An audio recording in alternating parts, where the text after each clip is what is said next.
দেখ মা, তোরা এই বাড়িতে আসার পরে জামাই বাবাজিরা আমাদের কি সুন্দর করে আব্বা ডাকছে, ভালোবাসা দিচ্ছে। আমি বুঝার চেষ্টা করছি এই আদর ভালোবাসা গুলি কি সত্যই নাকি বাবা আমার সম্পত্তির লোভে করছে। যখন আমি তো করে বললাম যে তিনখানায় সব সম্পত্তি দান করে দিচ্ছি, তারপর দুই জামাই আমার সাথে যে ব্যবহারটা করলো, আমি বুঝে ফেলাইছি যে আমরা যতই জামাই নিজের সন্তান মনে করি না কেন, জামাইদের কাছে আমরা আসলে আপনার জায়গাটা নিতে পারি।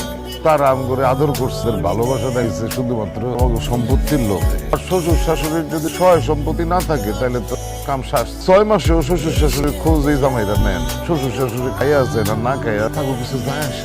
আপনি আমার করে লজ্জা দিয়েন। সম্পত্তির লোভে আসলে আমরা অমানুষ হয়ে গেছি। আপনারা শ্বশুর শাশুড়ি আমাদেরকে যে এত আদর এত ভালোবাসেন, এটা কখনো চোখে পড়ে নাই। আপনারা ঠিকই বলছেন, আসলে কখনোই আপনাদেরকে বাবা মা মনে করি। এদেরকে যে আদর সম দেখাইছি সবকিছু শ্বশুরের সম্পত্তির লোভেই দেখাই। কিন্তু এখন আমি বুঝতে পারছি টাকা পয়সা সম্পত্তি এগুলো আমি কামাই করতে, আমার শ্বশুর শাশুড়ির ভালোবাসা এগুলো আমি কোটি টাকা দিয়েও কিনতে পারবো না।